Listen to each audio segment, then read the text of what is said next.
documento para ele chamar a ficha que viajou. Aí ele vai chegar hoje.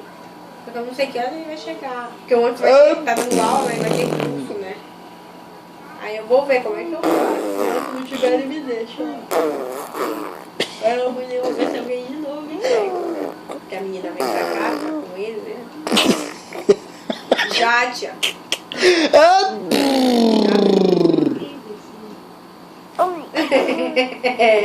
A gente viu o menino no Chevette na rua.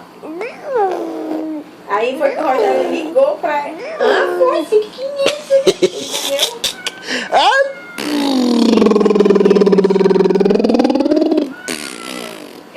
Aí o Rogério perguntou pra ele, ele falou, não, já vi. Aí o Rogério falou, a gente viu o rapaz dele no carro, né? Disse pra onde,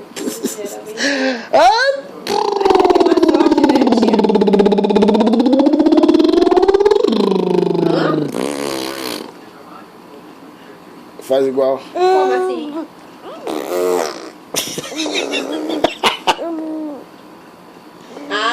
Era mais quem queria, né?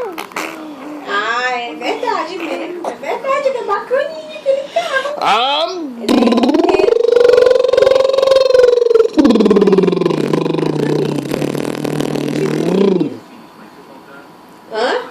Tá, com certeza. E ele não é com ele é comigo.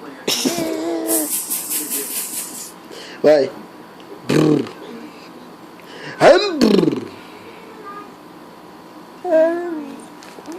Foi ele, do Alacite? Foi. Foi esse mesmo. E veio, foi. É esse mesmo. Chegava cavalo de pau no carro. Cavalo de pau. Pois é, tô esperando o Rogério.